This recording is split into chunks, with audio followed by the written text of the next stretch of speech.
the African Wahala. So, we are still here on the topic of the 30-day rant challenge. We have a lot of young people that have realized, thankfully, we are now on the same page.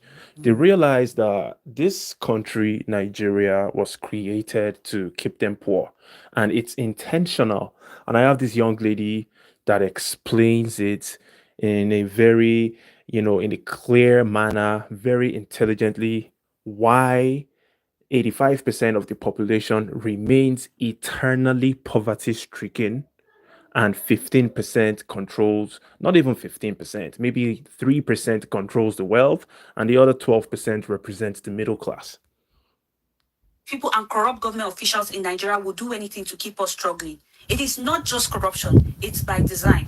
In those countries where Nigerians japa to, every type of labor, including menial jobs such as plumbing, tailoring, hairdressing, must be paid the legally mandated minimum wage per hour. And that minimum wage isn't picked randomly. It's calculated based on the actual cost of living. This means that whether or not you went to school, as long as you provide value, and I will stress on this later, your time has a set price per hour. And if you work 40 hours per week, you'll be able to afford the basic minimum of food and shelter. But in Nigeria, there is no enforcement for fair wages. The government throws a random number as minimum wage without checking if it covers the actual cost of living. Worst, most employers do not even bother to follow it because nobody holds them accountable. And this isn't because someone is not doing their job. It is intentional. They need cheap labor to maintain their comfort. They need people to clean their homes, mow their lawns, drive them around for peanuts. So they keep people desperate enough to take anything just to survive. Now imagine if all skilled and non-critical jobs were paid a fair, livable wage. What would happen? People wouldn't accept being underpaid. The rich would hire fewer workers, not because they don't need them,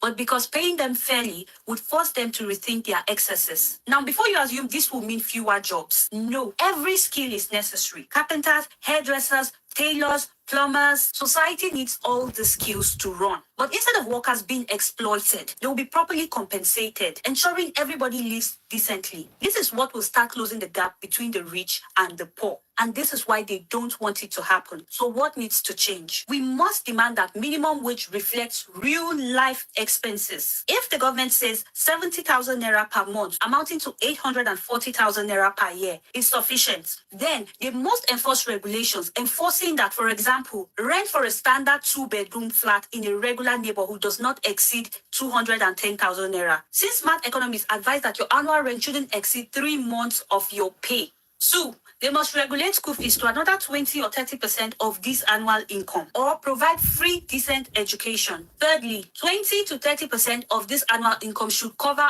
all feeding expenses. That means they need to regulate the prices of food in the market so that even if we cannot save from the minimum wage, at least we're guaranteed of food, shelter, and education. However, while we fight for fairness of wages, we must also evolve. The truth is, money follows value. No matter how much we demand better wages, if we don't have and improve our skills to justify a higher pay, the economy will resist that change. So while we fight for fairness in wage, we must also level up. Whether you're a tailor, barber, hairdresser, upgrade your skill. The more valuable you are, the more your bargaining power, not just with employers, but in the society. Even in developed countries, the people who rise above minimum wage are those with more skills or critical skills. So it's all about the value that you bring. At the end of the day, we owe it to ourselves to break out from this cycle, hold our leaders accountable, demand fair wages, and most importantly, invest in ourselves so we don't have to beg for survival. This is the bare minimum they owe us. So while they continue to fly in their private jets and yachts, we should at least get the dignity of living comfortably. After all, we didn't come to this life to escort anybody. We all have one life, and it's unfair that some of us feel like we only came to escort some people. We elected these people to represent us, not because they are superhumans, not because they are better than us,